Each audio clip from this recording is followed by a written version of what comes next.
Hey, everybody, welcome back to Build Better. I'm Matt, and today we have another special episode. This is one I've been personally waiting on for quite some time now.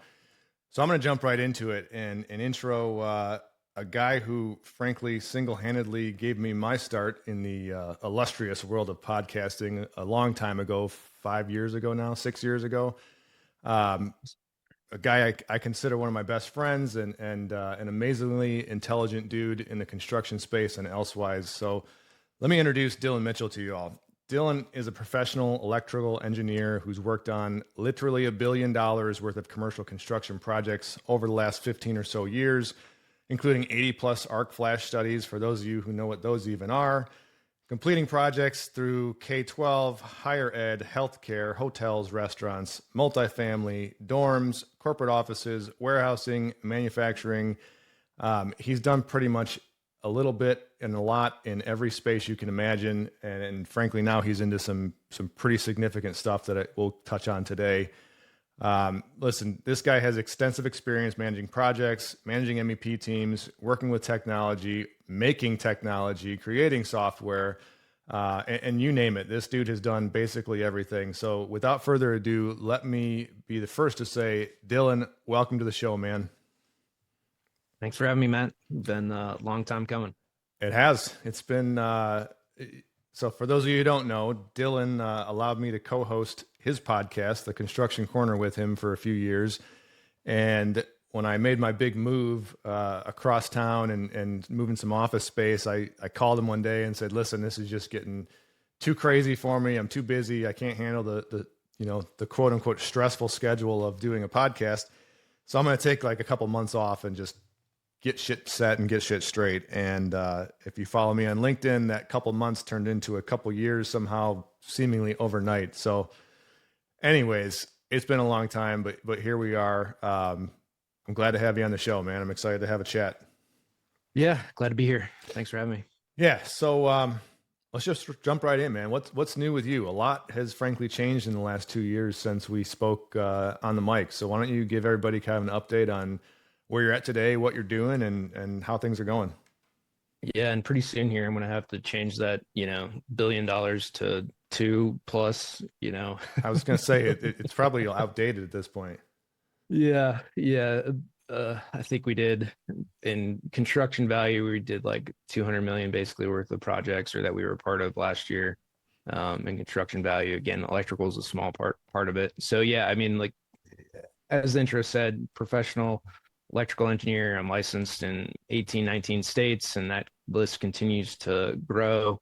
And, where I'm licensed, where we do work. And then over the last 2 years, so really 8 years ago, I started my entrepreneurial journey, right? Quit my job, uh, mainly for a girl, right? Lived in Indianapolis, moved to California 8 years ago in 2018. Yeah, fall of 2017, 18. So, I mean, it's been a wild ride, man. Yeah, 2018 came out end of July to California, packed all my shit in my car and drove across the country. It took kind of a week to do it. Didn't like go like a bat out of hell, before it took my time. And with that, started the software company, Cowabunga Studios, and built software for the last 5, 6 years. Took some detours in there a little bit, and got sucked into marketing or trying to help people with that, and took some other sales roles along the way, but always had the software, was always building it, was always, doing projects. And through that, most all that time too, like started the podcast in 2019. We're across, 400 and I don't know, 15 episodes probably by the time that this airs. I'm doing like 3 a week in shorter formats on the Construction Corner now, and then plus interview shows and all that kind of thing. So, and then through, and how we met with Arte Syndicate, which I joined at the very beginning of my entrepreneurial journey, right? I remember sitting in it was an Airbnb in Northern Michigan. We were at a wedding, my wife and I, because I knew I was quitting my job at this point. It was in May of 2018, and Arte Syndicate came out, and I remember sitting there, deciding whether I would pursue that or join the group. And, long story short, I was in the original Arte Accelerator group, just starting my entrepreneurial journey. And along the way, like without Arte, I honestly don't know where I'd be without that group. Met you, met my current business partner through it, met some other guys that helped me along the way. And I think, well, I know all of the friends and people I talk to on a regular basis are from that group.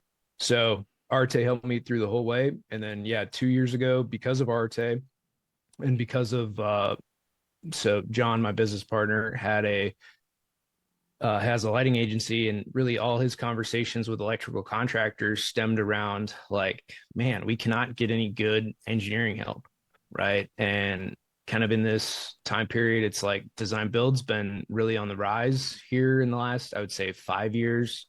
More so, we're seeing more and more of those types of projects. Um, Software adoption in primarily A&E firms, like those guys are still very slow. They're not fast to adopt anything. And I've talked to the largest firms in the world, right? The biggest engineering firms that do billions of dollars in revenue. And really, their technology adoption is not anywhere close to what it should be. And so, through that, really, we've taken now vertical design services is basically the sole licensee of Cowabunga Studios, which automates all the electrical layouts.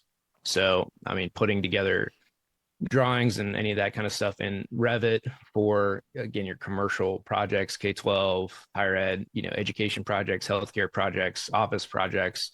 We're putting together drawings in just record times through the technology that I've built over the last decade.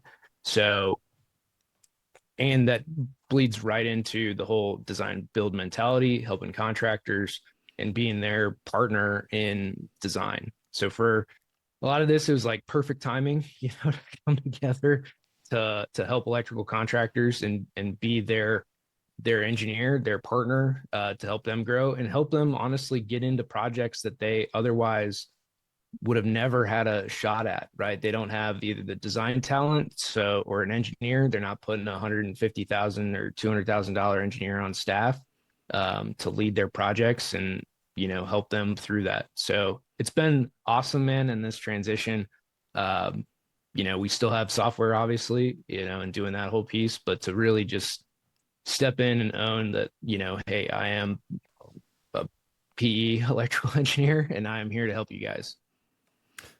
It is an awesome story, man, and it has been really fun for me to kind of follow along because I've known you from not the very beginning, but not too far after it, and kind of watched the different iterations that you've gone through, and the growth that I've seen in you personally and professionally over the last couple of years has been, nothing short of amazing. So it's awesome to see, and frankly, ever since you and I first started talking, design build has been kind of my shtick, my MO for forever. And we talked about it a lot back in the day. Let's kind of focus on that for a minute. So I'll be honest with you, it is not every day that you meet either an engineer or an architect who kind of defaults to the design build methodology. And there's reasons for that we can get into, but what drew you to it? What do you see as the main benefit? You touched on a couple, but what is the real benefit of design build versus the plan spec, or if you want my version, the right way versus the old bullshit way? So, I mean, there's a time and place for everything, right? Like, you do public projects, which that's getting flipped in a lot of jurisdictions now too. But any state, federal work, you're going to have to do plan and spec. It's just how they're contracted and going for it. But then in like California, I mean, heck, man, this is so design DBIA is massive on the West Coast. Yeah. And with that, you have, like pretty much, I mean, most of the hospital systems design build, wastewater treatment plants, design build, airports, design build. So DBIA, like there is so much work in the design build. Now, whether they contract those, truly as a design build type project, um, you know, iffy, but really, I mean, they're trying to go that way, and they have the state has that contract vehicle to allow it. and most states just don't have that contract vehicle for it. So I'll leave that there. But that, I mean, there's a time and place for every project type, right? You want to use the best amount of dollars, whatever, and that's just the laws that we have to rule by. But I mean, the long and short of it, like, there's a reason I'm wearing a camo, polo today, right? It is because, I mean, I get along way better with contractors, right? Like, those are, again, all of my friends are contractors. Like, they're not engineers, like everybody that is around me is a contractor in some way, shape, or form, right? General, subcontractor, specialty contractor, contractor in the past. Like, those are all of my friends. So personally, like, I just get along better with our contractors. And then with the whole design build methodology, like, we are involved from start to finish on the projects. We're doing submittals during design. We're cutting months out of lead times, basically. Because, I mean, think about the traditional plan and spec process. You I design try the not job. to. Yeah, well, right. Yeah. I mean, you design the job, you bid the job, then you go through submittals, you halfway redesign the job based on what the contractor can procure, right? Because that's not our job as the engineer to figure out procurement or supply chain or what they want to use or their preferred vendors or anything like that. So then you're redesigning it, and then the paperwork that's associated with that. So then you're, between just bidding the job, submittals, and then getting that through that. I mean, that's 2 to 3 months, even on a small project. Just, I mean, the nature of paperwork, signing contracts, getting lawyers involved, which everybody know that they're definitely the speediest of everybody to do Yeah. things. So, I mean, just in that process alone, right? Submittal review is 2 to 3 months, even on a small little project, Easily. right? Yeah. And so when you go to the design build methodology, like, we're doing submittals and gear packages, like, by the time the project's basically awarded, right? Here's what you're going to use. We've approved it. The lighting package is approved. The gear's approved through that. And it's whether I put a cover sheet or just an email like, yep, good to go. Right. Here's my comments. Here's the review for whatever gear package we're doing. And that goes from, again, a little office TI, 2,000 square foot office TI to a million square foot data center project. I mean, it's the same process. Granted, magnitudes are significantly different in that, but the process is very much the same.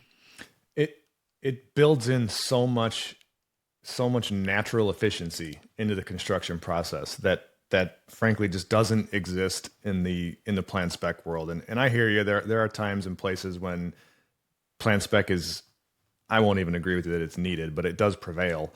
Um, Yeah. and frankly, I've talked about it pretty vocally. Those are the projects that when we've gotten into them at our company, at my company, it never ends well. We don't play good in that sandbox. We don't play well with those actors. And it's an unfortunate reality because there's a lot of talent on both sides of this argument that, if I can easily point at all the architects, right? But we're also a bunch of hard-headed pirates at the end of the day too. But if the architects, the old school mindset architects, could just loosen their grip a little bit and stop being so afraid of losing all control, I think there's a lot of good ones out there that could merge into this design build space. And I'd say architects, I mean engineers also, frankly. So again, it's pretty cool to see you kind of spearheading it, right? Because there's not a lot of groups that do what you do, that I've seen, anyways. So let's kind of talk about some of those projects. You mentioned the big scary 2-letter word that's got the entire country up in arms, and every township in the state of Michigan, is sharpening their pitchforks and getting their torches ready to light, because the second you say the word data with the word center anywhere near it, it's just an absolute eruption. You're working on some of these big dogs, and I know we got to maintain confidentiality, but let's talk in kind of general senses about what these things look like, overall from a budgetary perspective, but more so, how is design build helping? Because from what I know, and we don't build these things, not in that scale. We're looking at some smaller scale ones, but the big dogs, especially, the just the sheer size of them to say design build is now an active part of their development is pretty damn cool to even hear. I didn't expect it would come along that fast. So give us kind of a high level rundown of what you're doing and why design build methodologies work so well with these massive projects. Yeah, I mean, so you talk at the scale of like again, like the hyperscalers, right? So the big four, five, six players, Yeah. right? You've got the Amazons, the Microsofts, the Google's, Meta, XAI, and then there's a handful of other, ancillary players, right? NVIDIA's got their own data centers and then their supply chain, around a lot of that stuff. So, I mean, there's, you get the big four or five, right? And if you include XAI in that, but the four public ones, and that I've talked about here recently is this year in 2026, their capital allocation across the big four, because they're publicly traded, so they got to announce this stuff, is $600 billion with a B, is their capital allocation for data center and infrastructure this year. So a lot of that goes into like, 200 million here or there for utility upgrades, right? So that's just to the utility company to build in infrastructure. Then you have whatever, they got to throw 20 million at a wetlands remediation because we got to save the ducks. And then you got and then the actual number for the campus, right? So whatever that is, $1 billion, 2 billion, five, pick a number around a lot of these guys. And so you start to throw around, massive dollar values for these projects. And it's just like you just add zeros. And the scale in which we talk about is so like, to give some references here, you have a single phase panel at your house that's maybe 200 amps, right? You put that to three phase, I can basically, it's, almost two times that. So it's like 350 amps at three phase if that same panel was three phase, right? So a 200 amp three phase panel is worth 350 amp single phase panel in your house. The unit that we talk about in the data center world is the biggest, basically unit substation that you can get. So when I talk about unit substations, and this is like, if you hear guys in Wall Street talk about a stick, right? That's $1 million.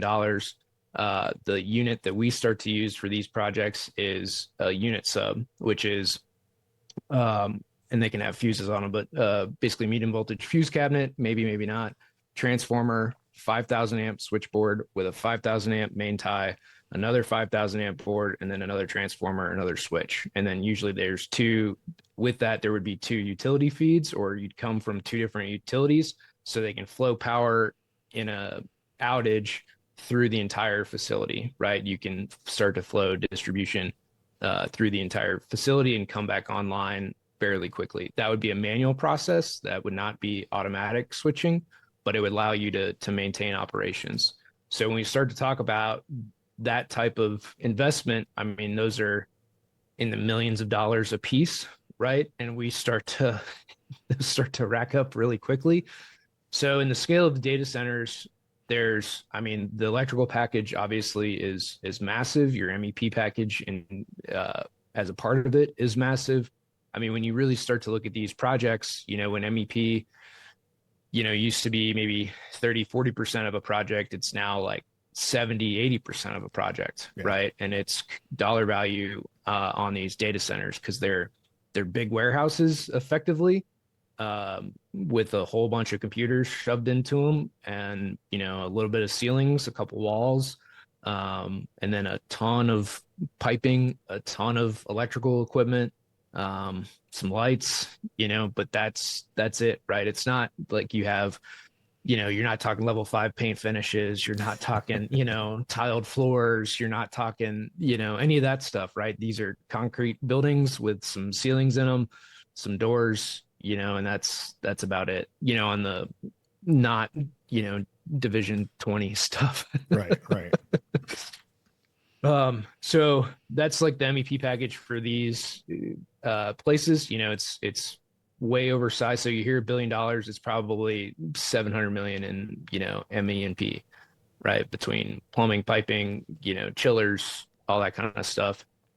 And then, so with that in data centers in particular, the two things that everybody worries about is one, water, which y'all on the East Coast, I don't know why the hell you're worried about water. You know, you could take 1 million acre feet out of Lake Michigan and it wouldn't even matter, you know? And so your water table is so high on the East Coast, like anything, and I say East Coast, anything east of Denver, Yeah, right, right, right. is the, you know, and then around Texas. So anything that way, like you guys have water. It's not a problem like it is in the West. So, and people have a really hard time that haven't been on the East Coast. It's like, dude, you have so much water. But even then, all these data centers for cooling, it's using glycol. It's not using water in the process, right? You're using a refrigerant, not, you know, straight up water out of the river, you know, to do this type of cooling.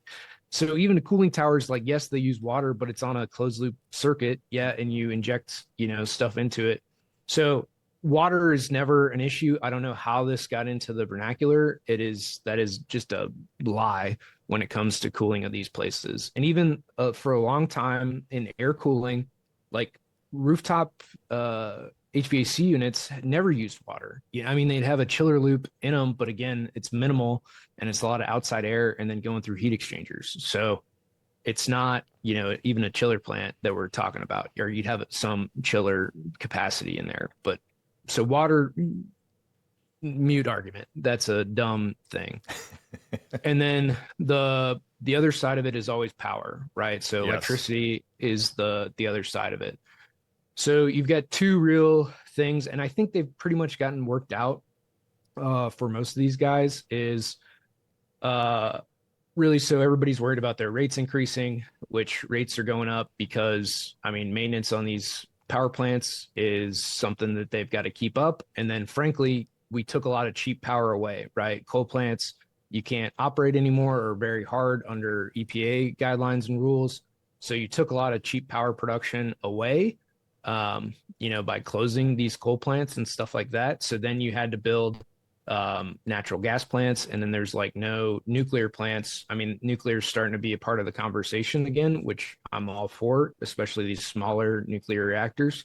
Um, so power production's, you know, one of the big ones, and with that, you have really just a few. I mean, so what had happened historically is these, you know, the big four, the tech companies came in and said, yes, we'll take all the power, and then never actually used anything. So the utility companies spent all this money thinking, you know, in their traditional models that they would get their dollar recouped by bill expenditure of the technology companies, and they didn't grow as fast as they thought they would, or their projections, or they were just like, well, give me all the power I can take at this location and we'll do with it what we will.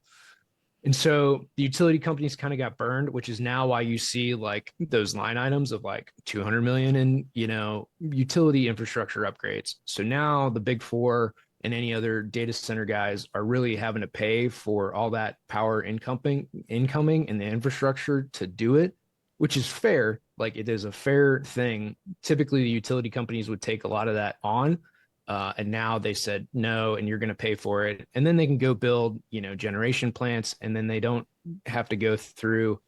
They still have to go through the regulatory piece, which is why I think everybody forgets in utilities like is a very heavily regulated monopoly, and so any approvals, anything that they have to go through is kind of insane on the utility side. And then not to mention like I think I think it was, I don't know, there's some big mega project in New York or whatever. Oh, I think it's Micron. So Micron's $100 billion fab plant is held up by like 6 individuals that are suing for, you know, that it won't be clean or something. So you have, you know, nuisance lawsuits that can hold up, you know, massive projects, not to mention like the environmental reviews and whatever else, you know, and people that don't have any actual interest or don't actually live there. And then their lawsuits are getting funded by, you know, third parties, right? So there's there's a lot that goes on within any of these developments, but I think the two big things that people are worried about, water, that's a non-issue. And then the utility piece, I think the all the big hyperscalers are pretty much, well, and they are, and even the projects that we're working on, I mean, they're paying for it. They're paying for all the utility upgrades that, you know, shouldn't affect individuals. And I think there's more and more pressure on them to just say like, we will pay for the upgrades and your electricity cost won't increase for your house, right? Residential rates. And that's that's similar to what we hear too. you know, the big, the pitchforks and torches complaint is they're going to dry up our wells. We're not going to have any more water. They're going to use all the electricity and we won't have enough, or they're going to raise our rates. Noise is a big one that we hear. And all of these are silly. You know, we're in talks in an area, and what I can say is that the truck traffic alone generates more noise on a decibel rating than any of the generators and chillers ever will. And the truck noise doesn't go anywhere. That's been there for 50 years, and it'll be there for another 150. But yet everyone is focused in on this, and it's kind of neat. It's a cute little way for the townships to rally the troops, and all the people come out who never get a voice, and this is just one of those things where it's a platform for people to run their mouth that don't really know what they're talking about. We luckily I don't have to do it much anymore because I've got a staff around me who's really better than I am about going to municipal meetings and getting projects approved. But we've had a few instances where we were there, and I say I wasn't there, but one of my guys was there getting a project approved that has nothing to do with the data center, nothing at all. But God forbid he was on the same agenda as a data center project. And some of them aren't even projects. Some of them now are just townships are so nervous that they're holding special meetings to just discuss what might happen if a data center comes to town, right? And these meetings can go till 2 a.m, 3 a.m. It's seemingly never ending. So I think it's great because it gives all the mom and pops who never have anything else to say and never get involved in local politics. It gives them a chance to get up and really, really flex their literary genius. And I think that's probably a good thing at the end of the day. But it's funny to see this thing coming through, and it'll be interesting to see how long this stays such a hot topic with everybody. Because like you mentioned, the main complaints are really unfounded. And it doesn't matter if you're talking the hyperscale or the co-locations or any of them. So it's a topic that certainly gets a lot of salacious news, and that's it was at least worthy of bringing up here, right? Yeah, and my last comment on it too is like big tech has just messed with so many people for so long, and now this is the only way that the individual person has any say in the matter, right? And so you have some of that in there, and then it's become just very emotionalized around it. And then the thing everybody has to remember is it's going to get built one way or another, whether it's going to get built in your town or somewhere else, it's going to get built.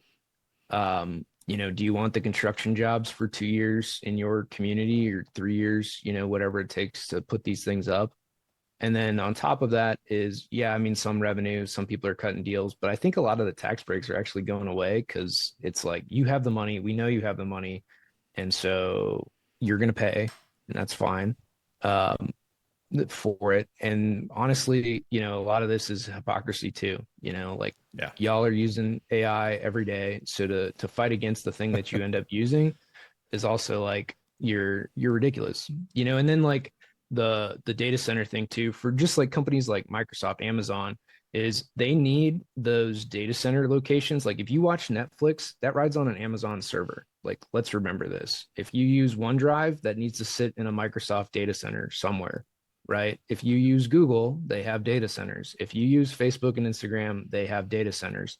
So it's not just the AI craze. Like they've been building data centers for a long time. Yes. It's now just AI has exploded their capital spend, and they have just an exponential rate of projects. And then the dollar values in these things are insane, which then brings up lead time issues, which going back to, I'll just circle this to design build, is like the only way these things are getting built is design build because we can cut lead times out of it because the engineer's on board, gear gets procured, and you're able to move that much faster on the, and again, MEP side, right? Like once architecture, which is pretty simple, gets laid out, you bring in the MEP trades to like, okay, how are we going to build this thing? And then they can put their VDC teams on it, virtual design and construction teams, to do layout, and then they can prefab it, and then these things are going to get built faster because of that. And the the crux of most all of this is transformers and medium voltage gear and generators. Those are the crux of most of these projects. I we're not going to spend the whole show. We're getting actually close to the end somehow already, but we're not going to talk about data centers the whole time. But the hypocrisy part you brought up is hilarious to me because you get the people in the meetings who are literally on Google or on Chat GPT looking up how bad these things are for something to go talk about, and then they get up there. The other use for data that a lot of these, especially smaller ones, are really pushing for is one you didn't mention, and it's one that I think if more people recognize that this is a thing, they might shut the hell up a little bit. But a lot of surgical institutions have the need for extremely low latency data flow because if I was on the table getting operated on by a robot who relies on very quick, very low latency data to go back and forth to some data center as it's cutting me open in some form or fashion, you don't want that shit to stop. And you don't want that data center to be so far away that they can't get the loop, the timing where they need it to be. And there's a lot of other, like, yeah, the Netflix and all the stuff is legit. But there's a lot of ancillary things that maybe aren't as big of a user, but they need that data. They depend on it. And frankly, humans depend on it. You can live without Netflix. You can't live without whatever it is that the Da Vinci's cutting out of you, right? So it's just it's interesting to see it happen. But let's shift real quick before we got to get out of here. With your work that you're doing now with vertical design services, with the data centers and all the other wide spectrum of projects you're touching, as a friend, I personally have a better insight than anyone listening right now may on the travel that you personally have to go through.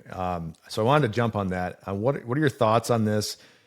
I know you travel almost constantly in a world now where this is real easy, right? You can do Zoom meetings, you can do Teams meetings, FaceTime, whatever. In a world where everyone has pushed away, and ever since COVID has pushed away from actually getting face to face and shaking a physical hand and having a conversation, looking at a human versus a screen.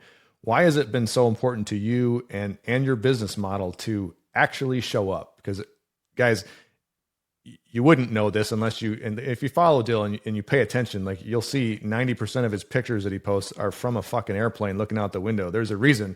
And it's because this guy is zipping back and forth coast to coast almost constantly. So why is that, Dillon? And what benefit do you see in the face-to-face? So 2 years ago, year and a half, 2 years ago, one of our contractors who we just started doing work for happened to be in LA for a conference. And it was at the Intercontinental, which is the tallest building, I think, west of the Mississippi. It's in downtown LA. It's $1,000 a night to stay there. It's got a beautiful rooftop terrace, and you check in on like the 79th floor or something of this building. It is, I mean, yeah, oh dude, it's baller. Beautiful hotel. I drove the 6 hours to downtown LA from my house to meet this guy and only basically to spend the night with him, right? I left my house at whatever, 10 a.m., got there at 4, met him for drinks, went to dinner, hung out with him. We'd already been doing projects, but this was the first time that I met him face to face, and a couple of his main team was there, and, went to dinner, whatever. Woke up late, didn't see him the next morning, mainly because I drank too much the night before, and then and drove home, right? But it was a single day, 24-hour turn to go and do that.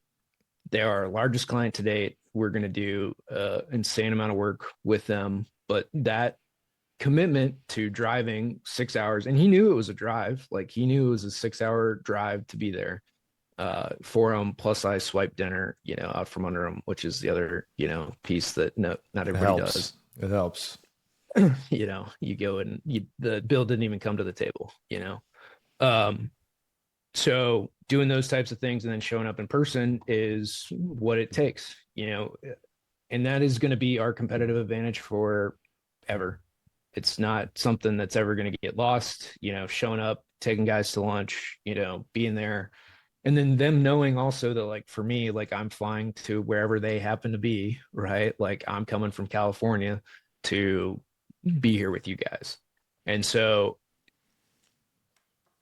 that adds just another level of commitment, to being there. And then, I mean, we've gone and visited other projects for projects we do in, let's say, the Chicagoland area, and go and visit clients and other locations that they have in like Texas for them, so that we, again, showing commitment, like, we're investing, we're not necessarily getting paid for this, but we're here, we're booking the hotel rooms, we're spending 2-3 days with you guys to look at projects.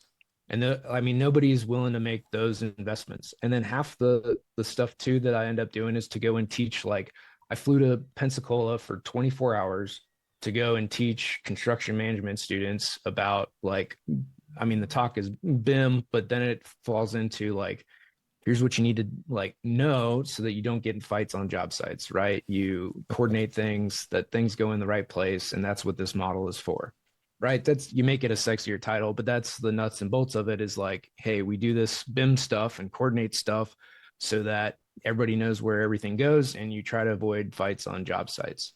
So, I mean, a lot of the things that I end up doing is like talking to conferences about BIM, technology, AI, those pieces. And then, other pieces are just, going to projects, right? One of the public projects we have is in northern Iowa, right? Like, I fly into Minneapolis, I drive 2 hours south, go to the project site for a building that was built, 130 years ago, and do a service upgrade there for the county. And, I'm in there for whatever, 24 hours and fly home.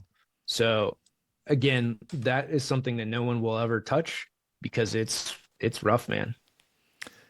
But it means a lot. And it's funny listening to you say that as you do. I've got people in my office who complain about driving, you know, 30, 40 minutes across town to go have an in-person meeting on a regular basis, when, we all know what was taken from us with the advent of virtual meetings. And you lose something, right? No matter how good of a communicator you are, no matter how intimate the Zoom call or the Zoom meeting is, you lose something when you're not physically there in front of somebody. And, I think you take it to the extreme, man. And I applaud you for it, to show up, to fly from where you're at in California to wherever you're going, Milwaukee, Chicago, keep going, Pensacola. Like, it shows a commitment that other people don't have. So it doesn't surprise me that you guys are doing as well as you are, because even if all things else were equal, which they're not, but if they were, just the fact that you're getting in front of them and you're shaking hands and you're spending your time, which we've talked about on the show, numerous different episodes. Like, it's all you have. It's all you can do, and you'll never get any back. So the fact that you're willing to invest that in these clients, whether they've signed on the dotted line with you or not, is huge, absolutely huge. So kudos to you, man, and keep it up. I'm sure your frequent flyer account thanks you also, because you're probably getting status that most of us only dream about at this point. So Yeah, we're getting there. you got to be close, man. I had a whole list of other questions for you, Dillon, but we are pushing right up on the end of time here. So before we get out of here, obviously I've been doing this for not a whole long time by myself, but there is a question that I want to ask everybody that comes on the show. And that question for you, Dillon, is what does the phrase "build better" mean to you? And or how are you exhibiting the build better mentality in what you're doing with vertical design services? It's a good question. I know a lot of people are going to answer this a lot of different ways. So, as the show grows, I think your compilation of answers is going to be awesome. For us, it's all about relationships, and I think, most of the guests you'll probably have is communication in some way, shape, or form. And in construction, man, it's all about the relationship you have with the people you're doing business with on a given project. They don't always go perfect, for reasons that are out of anybody's control at any given point in time. And so the relationship and how you show up to those projects is really what determines if that project actually got built better or it got built real bad. Like if you were able to solve the problem, right? Because things didn't show up on time, or a crew didn't show up, or whatever, your plumber went out of business, whatever happens, right? That is just beyond the scope of anything, not wishing that anybody goes out of business, but like it happens. Yeah. And so things are going to go south, but how do you salvage that when they do, right? Or how do you solve the problems? So building better to me in the construction world is all about the relationship. Do you trust that guy to do their job and do what they say they're going to do? If you do, projects seem to go a lot better. I mean, you have those projects with those guys that you trust, that you like, that you've worked with for a really long time, and seemingly those projects seem to get built better than the other projects with the guys that you don't trust, that you have to micromanage and ride, and nobody likes that either. So build better to me is all about, the quality of relationship that you have.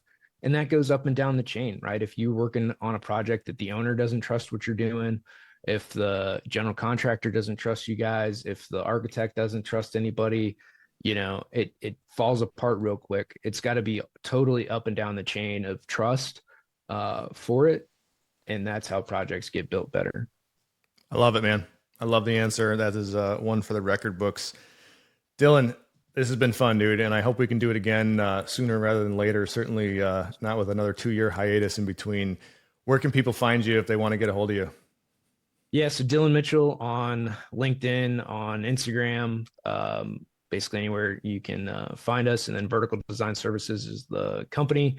So verticaldesignservices.com. You can follow us on all the socials there. We're on LinkedIn, Instagram, all those fun places. And then, yeah, you'll see me. And I got a 100-mile race coming up in a month that you guys will see about too. Awesome, man. Well, best of luck on your race. I appreciate you coming on, brother. You're the genesis of this show, so I can't thank you enough. Guys, that's what we got for this episode. Tune in next time, and we'll do it all over again.